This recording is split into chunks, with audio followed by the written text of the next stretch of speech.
This is the Dover Download Podcast. My name is Christopher Parker, and for the past 25 years, I've had the pleasure of working with, learning from, and talking to a variety of volunteer, staff, and community members. This podcast explores conversations, activities, and a variety of policies and programs which exist here in Dover to improve the community in one way or another.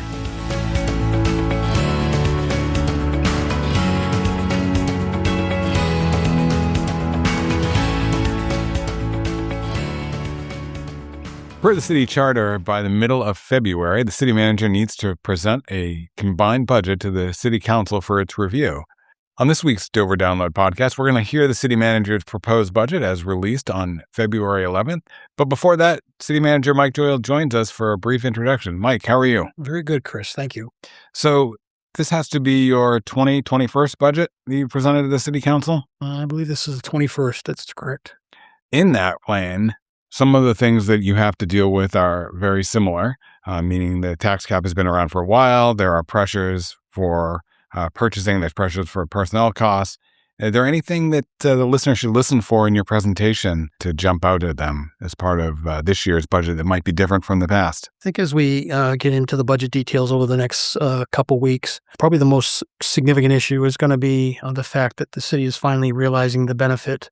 And I say the city, the taxpayers are finally realizing the return on the investment that was made in the downtown with the construction of the parking garage. The funds from the downtown Tax Increment Financing District have reached a point where there's more than enough money to pay off the debt that was taken on to build the parking garage. And so that those additional funds are now being redirected into the general fund to help offset any tax increase. With that, let's hear what you have to say. I'm here this evening to present to you the fiscal year 2027 budget. On your desk, you have the budget documents. Returning counselors, you have heard this presentation before, but for the benefit of the public, those that are tuning in for the first time, and for our new counselors, much of the information that I will go over has been information that I've shared previously. So please bear with me. So, Honorable Mayor and members of the council, in accordance with the city charter, I respectfully submit to you the City of Dover's proposed budget for fiscal year 27. This evening, I intend to share with you and members of the public an overview of the budget proposal that is detailed in the document on your desks, and I will briefly highlight some of the more significant adjustments that have been included. The sources and uses of funds proposed within this budget includes those recommended by the school board for the school department, along with estimates assembled for all other local government functions. I've also included our community's debt service obligations and my recommendations as city manager for various capital reserve allocations supporting the infrastructure and equipment needs reflected in our most recently adopted 6-year capital improvements plan. As in years past, this budget proposal continues to prioritize and support an efficient delivery of core municipal services in the areas of public safety, education, and infrastructure maintenance. It does so by identifying the financial resources needed for the coming fiscal year, while also responsibly anticipating and ensuring the sustainability of resources needed to meet our community's needs in the years ahead. All combined, the budget proposal for fiscal year 2027 prioritizes and supports an efficient delivery of our community's core municipal services, along with other basic yet essential local government activities. It does so cognizant of current economic and financial conditions impacting our citizens and the challenges we encounter with state and federal funding uncertainties and inflationary pressures that are driving costs of products and purchase services that are required in all areas of our municipal operations. The binder before you contains the proposed budget. It's a 900-page document. It's a little heavy. I apologize for those that are carrying it around with them. Considerable amount of supplemental information will also be provided in the presentations that follow in the weeks ahead. In addition to the budget binder, also, I believe included on your desk is the schedule of fees, which is part of the budget proposal. And when you adopt the budget, you will also be adopting the fee schedule that supports the revenue projections in the budget. Next week, I will be writing a separate written narrative that provides an overview of the various responsibilities and functions of each city department that's reflected in the proposed budget. The narrative will highlight each department's mission, their key strategic plan objectives, and significant adjustments that are reflected within each department's budget for the coming year.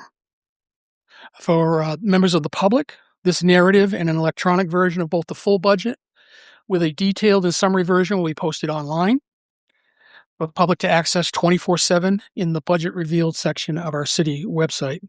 Throughout the coming weeks, the most current recordings of all budget meetings, including this presentation, handouts, and other financial information, will also be posted to the city's website.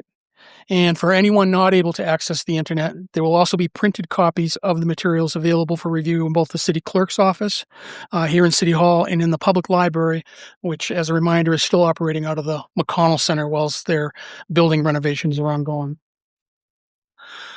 Before delving into the overall numbers that comprise the proposed budget, I would like to explain the significance of the municipal budget and the document, what it entails. Municipal budget is first and foremost a policy document that reflects community priorities as you have established. It serves as a basis for accountability and establishes the legal spending authority necessary to deliver all municipal services that support our community's quality of life. The budget also serves as a financial plan, which establishes the funding requirements to meet community needs and allocates those available resources. It is an operational guide that is relied upon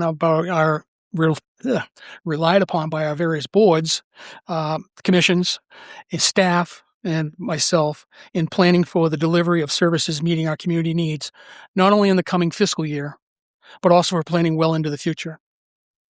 And finally, it is also an essential communication tool that's important for communicating our community's intentions and plans for meeting the needs of our citizenry, businesses, and anyone else interested in the overall well-being and prospects of the city of Dover.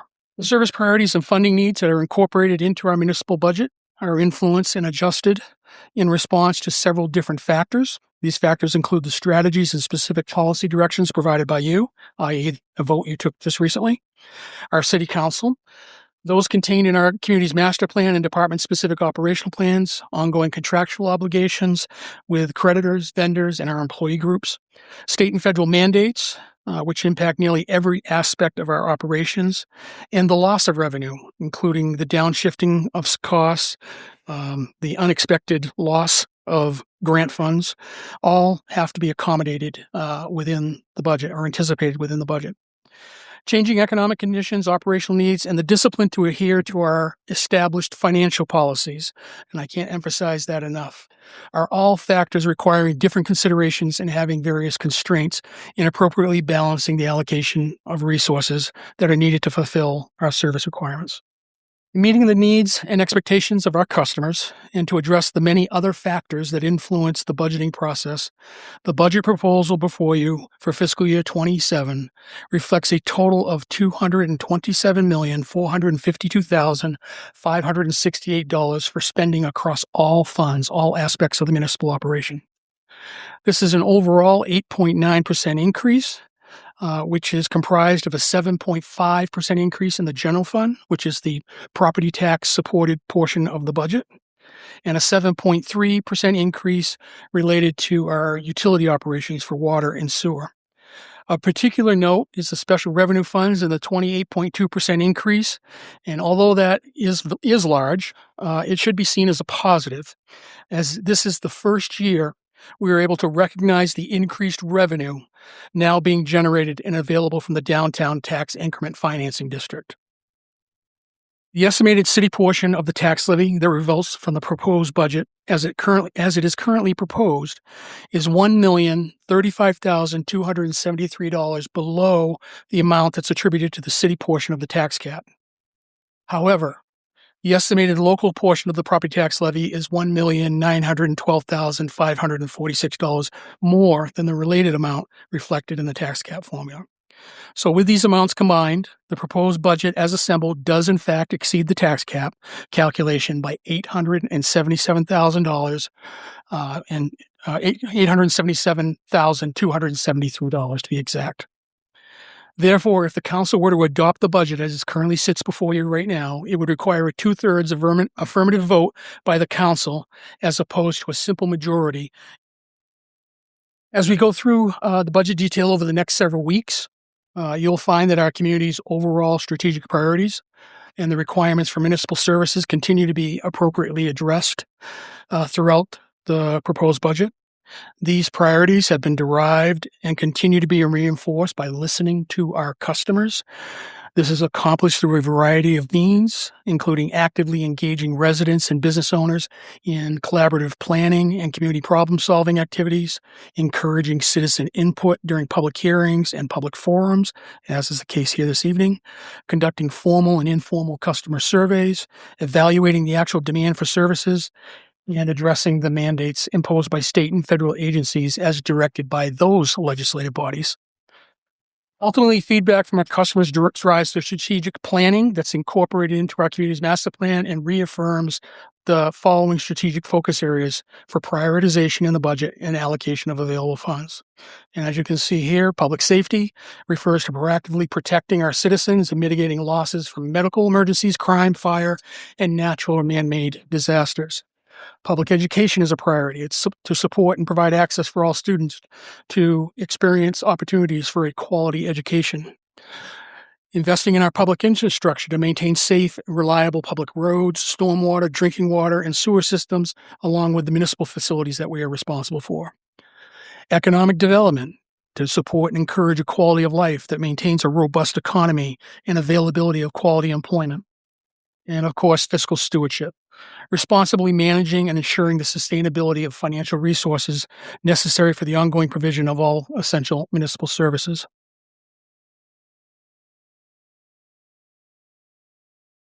The proposed budget allocates funds that maintain our existing core services, which are shown here, and it support our strategic priorities across all facets of the municipal government.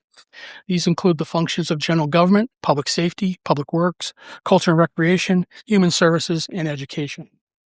Also included in the budget is our community's required share of funding for the intergovernmental services provided by Stratford County.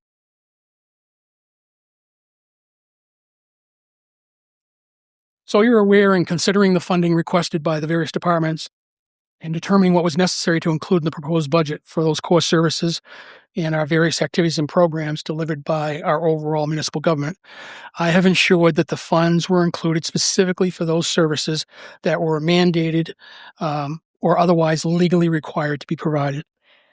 Consideration was also given for those services that substantially cover their costs via grants and or user fees, and those services with increasing demand for services.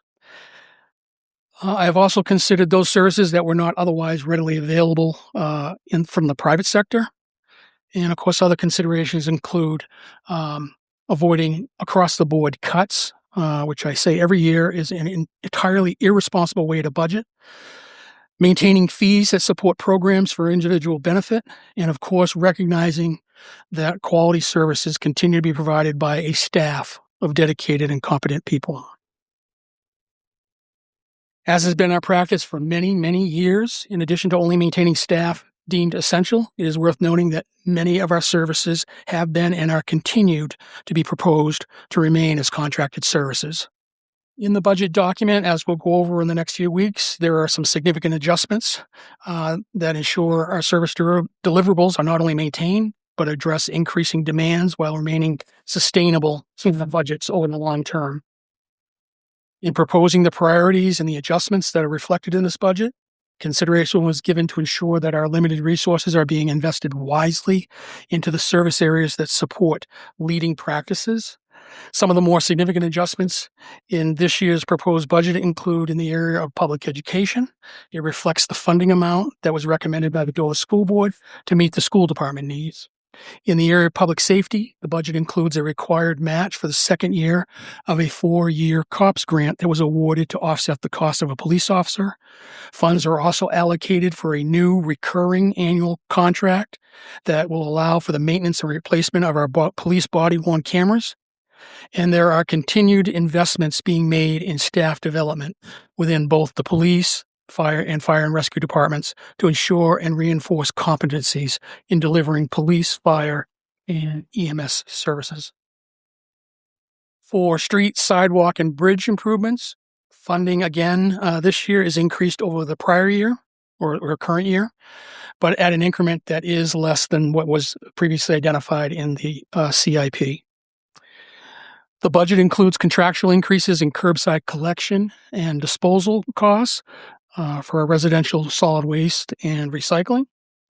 And it does so without the need for an increase in the existing bag and tag fees. Funding in this area also reflects the final year of operation of the bag and tag program and the planned conversion to an all-toter system during the summer of 2027.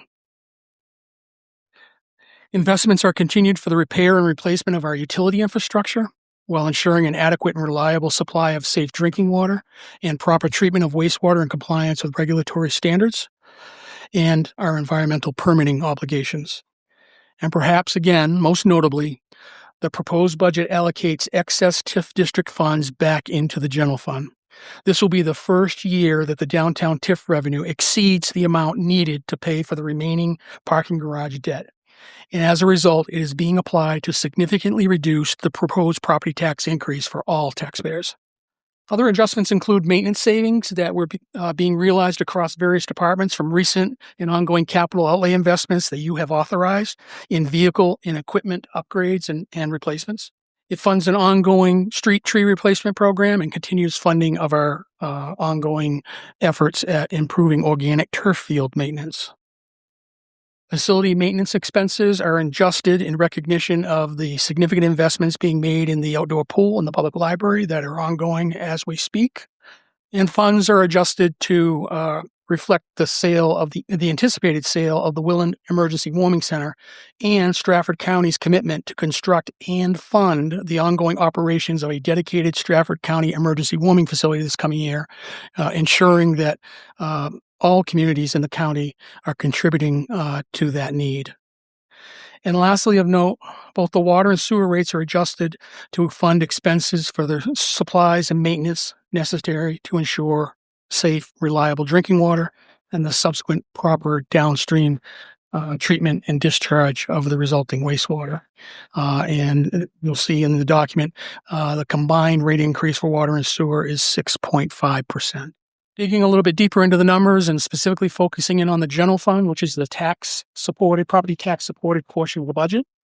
On the revenue side of the equation, the general fund budget is proposed at $183,077,453, and the revenue sources are broken out as follows.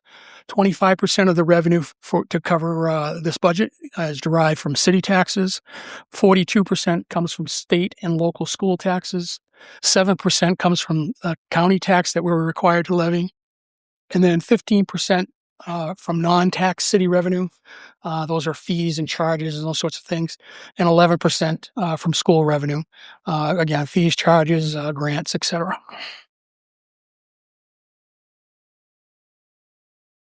As is required in municipal budgeting, unlike the federal government, our budgets must balance. And so the expense side of the equation is equal to the revenues that have been reflected there.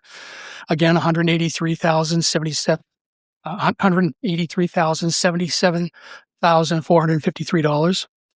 The expenses are broken out as follows. 36% are related to operations and maintenance within the city departments, the non-school departments.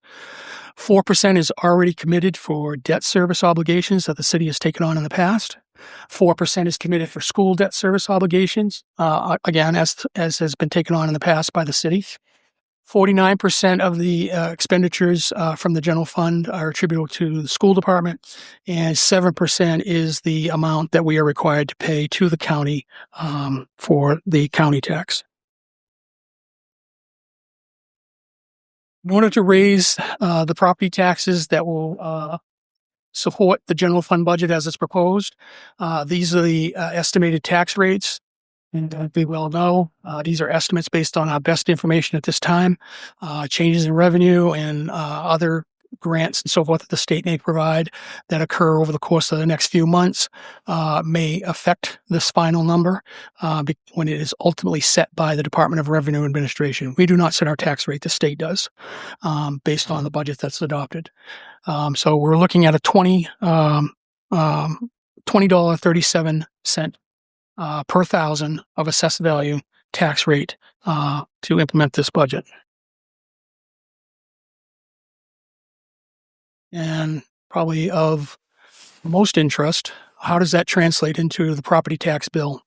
And you can see the breakout here for the average residential property in the city, which is currently valued at $527,000 and some change. The city portion of the tax bill will increase by $37 or just over 1%. The school portion, both the local and state portion of the school budget, will increase by $296 or 5.1%. The county portion of the budget is a $32 increase, 3.3%, for an overall increase of 3.5 cents. Again, this rate is a reflection of being over the tax cap by $800-something thousand. For comparison, the tax cap rate would have been, or it is, estimated at 2024. And that's 13 cents less than what was on the previous slide. That would create an average tax bill of $296 or $69 less than what's shown here for the proposed budget. How much less again? I'm sorry. $69 less than the $365, $296.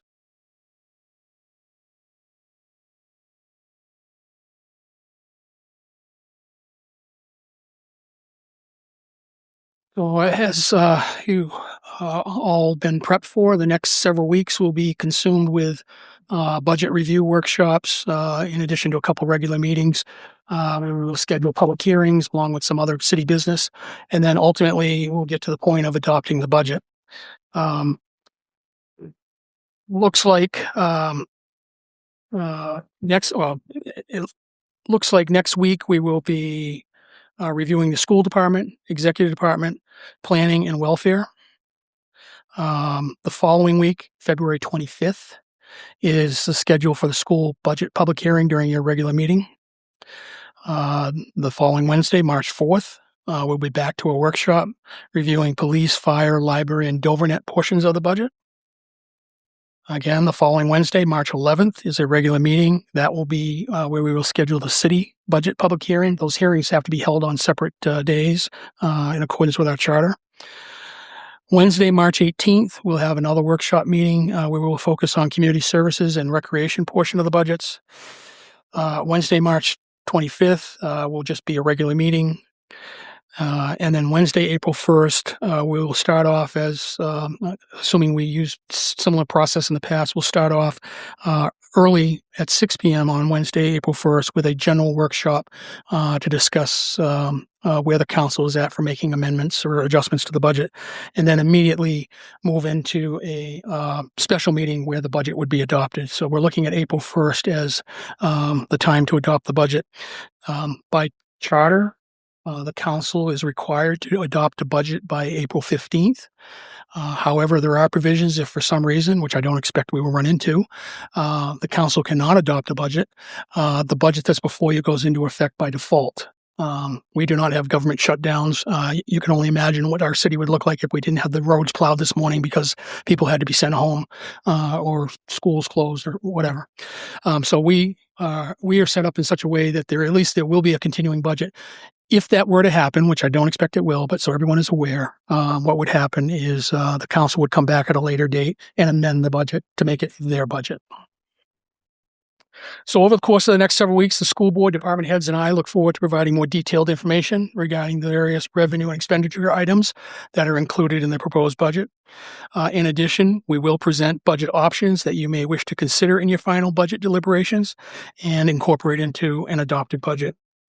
These additions could include adjustments to expenses and other potential sources of non-tax revenue. And ultimately, through your thoughtful discussions and the adjustments that you decide to make, we will assure Dover citizens that the budget finally adopted for the coming year has been thoroughly reviewed. In concluding, as always, I wish to thank the school board, the school superintendent, our department heads, and all of our staff for the effort that's made in assembling this budget proposal, all the while continuing to ensure that our services are delivered with quality, efficiency, and respect. I also wish to extend my appreciation and ask you to join me once again this year in acknowledging Dan Lynch, our finance director, and his staff for the extraordinary, and I can't emphasize enough, extraordinary effort that's made each and every year in assembling your budget books and all of the supporting materials. And finally, I must recognize the extraordinary effort of each and every one of our municipal employees who make the delivery of the many different services and programs possible. They contribute greatly to the quality of life that we enjoy here in Dover. They are our teachers, our maintenance workers, administrative and professional staff, and of course our public safety employees. We are well served here in Dover by their dedication, commitment, and perseverance. I do thank them sincerely as the city manager for the positive difference they make in our own lives, lives of those of others across our community each and every day. And with that, I will conclude my presentation. Thank you. As we wrap up this episode, Mike, I'm wondering if you can remind the listeners what their opportunities to get more information, get more involvement, how they can be present as part of the budget review process by the City Council. Well, I'd encourage everyone that, certainly stay engaged and informed about the budget, because it obviously does have a direct impact on the quality of life in Dover, the services and programs that are able to be provided for the citizenry. The next several weeks, there'll be budget workshops that are televised on Channel 22 and also on the Breezeline cable system now, as well as being able to be streamed on the city website. There's a weekly newsletter that will go out with information each week about various aspects of the budget. You can subscribe to that by going to the city website and subscribing to subscribing specifically to that newsletter or other newsletters that the city puts out on a regular basis. And of course, every single one of the city council meetings where they'll be reviewing the budget, or every one of the meetings between now and when they're expected to finally adopt a budget, make the adjustments and adopt a budget in April, there'll be opportunities for citizens to come out and speak, whether it's during the public forum portion of those individual meetings or the two designated public hearings, the formal public hearings that are held in February and again in March for the school and city portions of the budget. And to reinforce that, I do want to point out that February 25th is the school budget public hearing, and the city budget public hearing is on March 11th. And obviously, as you said, each meeting has an opportunity for citizens forum and to be engaged. We'll put a link to the Budget Revealed webpage in the show notes. Thank you for coming in. Well, thank you, Chris. Thanks for listening to the Dover Download this week. If you like what you heard, subscribe through your favorite podcast aggregator. And if you have something you want to hear a topic on, let us know. Finally, this is just one of the many ways we share information about the city of Dover. You can subscribe to the Dover Downloads email newsletter every week or other newsletters that we have by going to the City of Dover homepage, www.dover.nh.gov. Have a great week.